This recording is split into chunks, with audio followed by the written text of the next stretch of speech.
Hello guys, today in this series I'll be explaining about some feature in .NET Core. We will be learning with Worker Service which was introduced in .NET Core 3. Microsoft has introduced Worker Service template in .NET Core 3. So this template is helpful in designing a cross-platform services.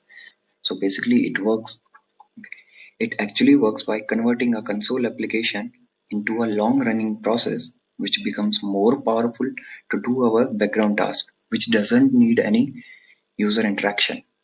So we will be explaining some basics of .NET Core Worker Service and then we will jump into the hands-on on tutorial. So what is Worker Service?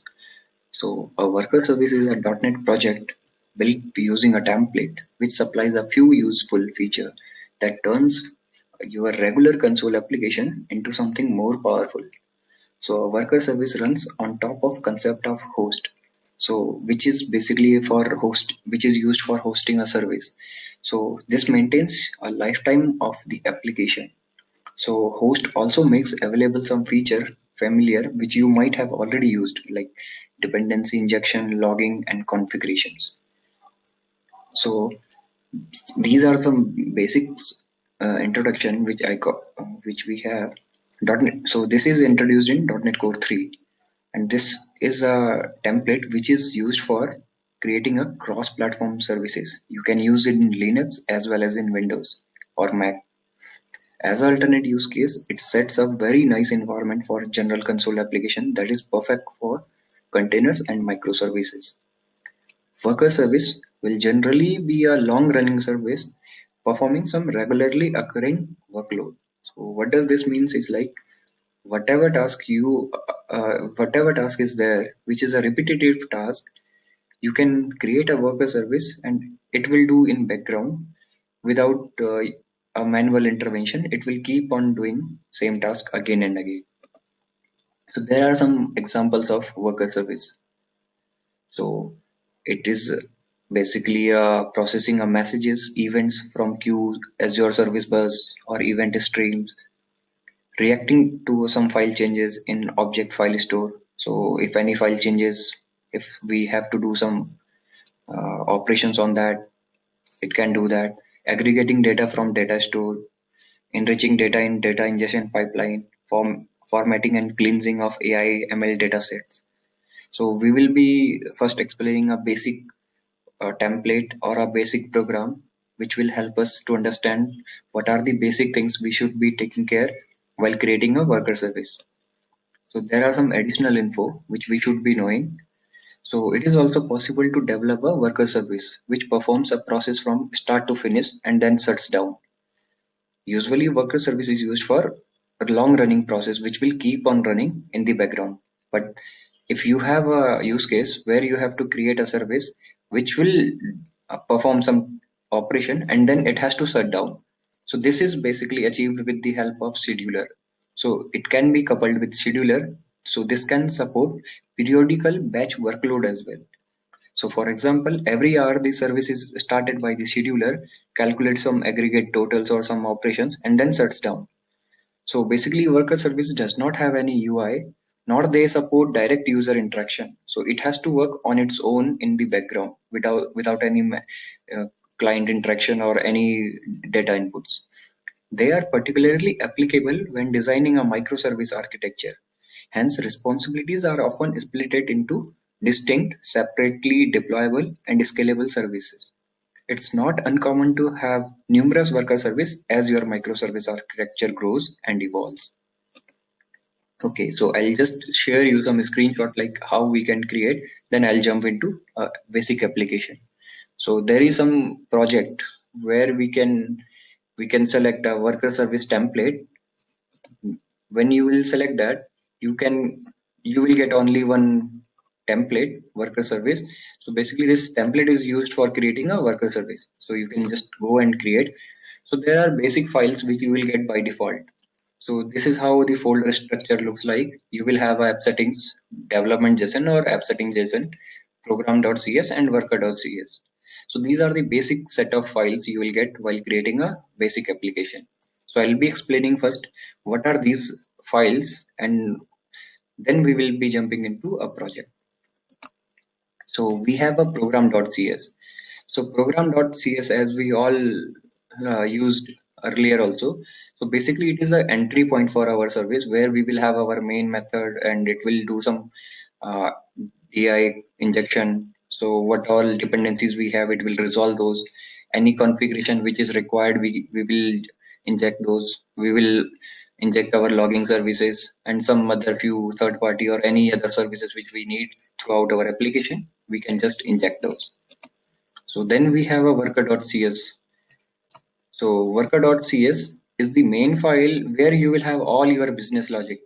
So if I'll show you the code also, like what it is there. So there are free basically this worker service is inheriting from background service, which is an abstract base class for running a long running services. So there is Microsoft has created a background service um, which we can inherit and we can use for our creating our own long running service.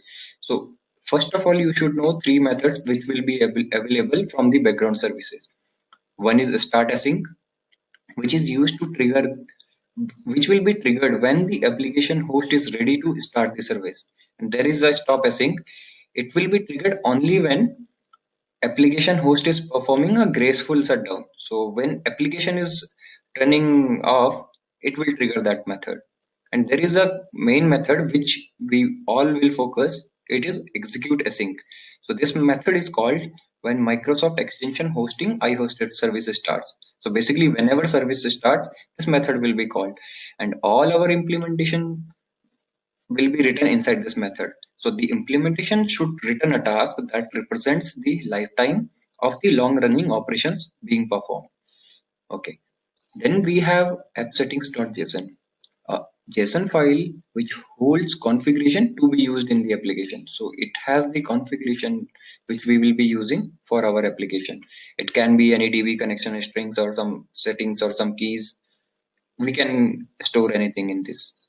So there is basically a this is a basic overview of this of worker service. Worker service we override execute async, so which will be triggering either Linux daemon or Windows services. So if I am using a Windows operating system, it will create a Windows services and it will run its own processes. If I'm hosting in Linux, it will create Linux daemon. Daemon is also a long running service only. It will create its own processes and it will execute. So let's jump into the demo. Remember, you should be having .NET Core 3 SDK, Visual Studio or VS Code. So I'll be starting with Visual Studio. We have a service, so we have these basics file available in the default project. So it has program.cs and worker.cs and app settings.json. So let's see what is there in program.cs. So it is a main method which will create a host for us. Since I have already explained, it will create a console application into a host, and we will be creating a service which will be running for indefinite time. So here this will create a builder and with default settings, and it will configure a service. So inside this we will be configuring a hosted service. So we'll be injecting a service as a hosted service. So hosted service is a so it is an extension which will add as a whatever service we will be giving injecting. It will add as a iHosted service, which means it will be running in the background. So in by default it is injecting a worker service. So let's jump into what is there in worker. So worker service is implementing from background service which is given by Microsoft extension.hosting.background service class. So this is a base class which will be used for implementing a long running service. So we are inheriting from background service. So first see what is there in background service. So it has three default three functions are there. Two are virtual and one is abstract. So since we know virtual, we need to always override. We can keep it as it is. So it will always it will always act as a it will always do the operations from the base class. But abstract method is there, so which we have to give a implementation. So first see what is there in virtual start async and virtual stop async.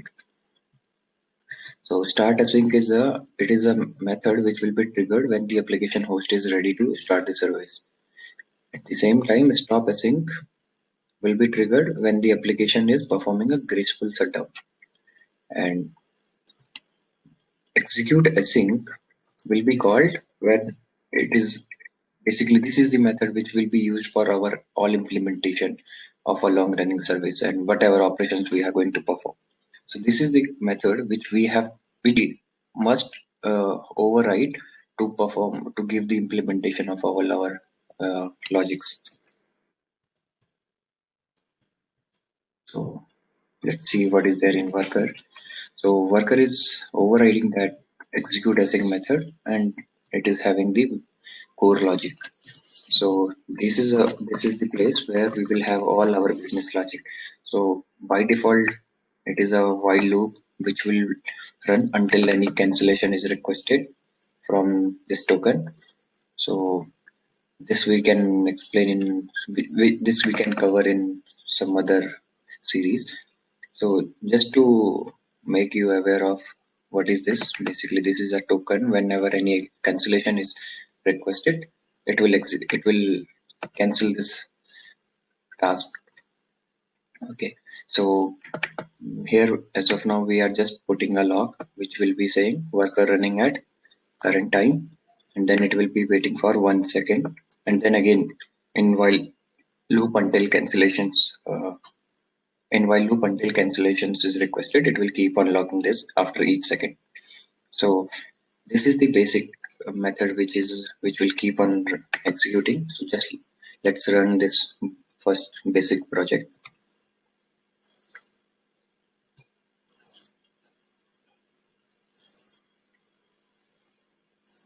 Build succeeded. So after each second, it is keep on executing. Let's just stop this one. So now we need to create our own service class. We can either change this worker. We can so it started running this one only, or I'll just show you how worker running at a new service so that we can use the we can know the basics of how these services are created. So I'm going to create a service called as myservice.cs. So this is a basic class. I'll say round service. You can just copy this, and I have to implement all the classes, all the abstract method. So this is the basic method. I can write until stopping token dot cancellation is not requested. It will keep on executing, and I'll just print some logs. As of now, I'll just write in console, and I'll say custom service. My service I can write. My service is running at, and then some time.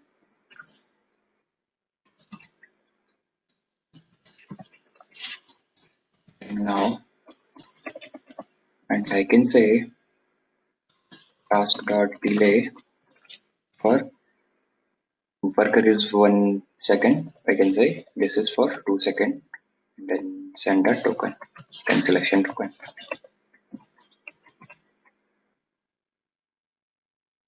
Still it is saying not out code path written something. So we have to give a sync and a wait since we are not returning anything. Sync and this is wait. Okay. So let's run this project now. Now I should be running two projects, two services, one for worker and one for my custom service.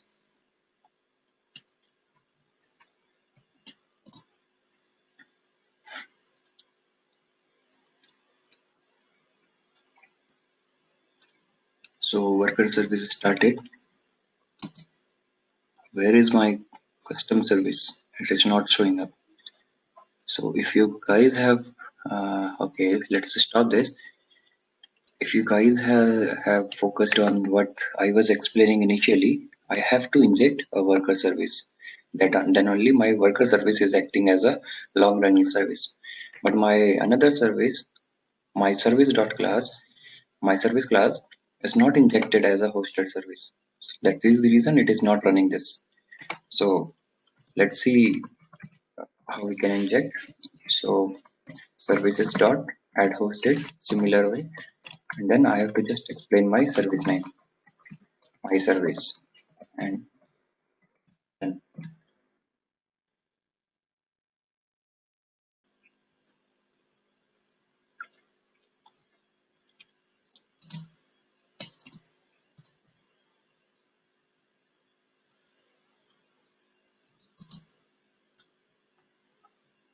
yeah, if you see, I'm printing in console and worker service is printing in logger. So logger is as of now by default it is injected with console logging only. So after each 2 second, my service is running, and after each second, worker service is running. So like this, we can implement all our business logic in our custom service or any worker service if you want to just change this logs. And we need to make sure only we have uh, mm, we must have execute async overridden. Rest two methods you can uh, execute. You can just override also if you need something to inject. For example, I'll just show you some.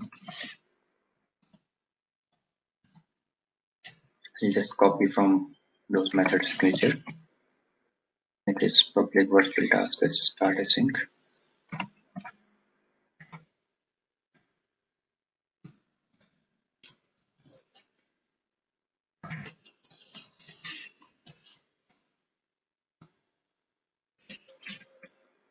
So here, this is since it is a start method.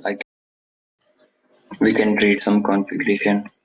We can do some initialization. We can initialize some connection strings if we have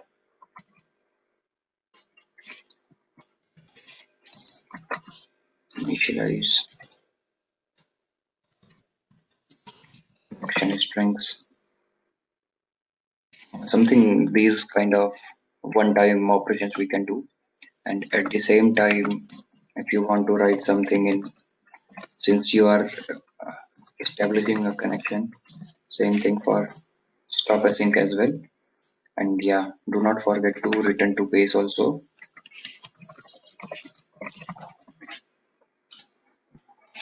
Sorry, start async and send the cancellation token. So here we can release connections. Since it is a graceful shutdown, we can release our connection strings or any memory if we are holding release memories. So all those here we will be just initializing something which is required for our project to work, and this is for releasing those. If we have a established some connections or something, we can just skip. We can just release it. So that's all, guys, for in this tutorial. I'll be releasing another series for when how we can achieve a scheduling based background service, so that without running it for a long time we can use a scheduler to create a batch processing or some processing and then shut down the service, and then again after some time it wakes up and again create the again do the some operations, again do some operation, and then again shut down. Thank you, guys.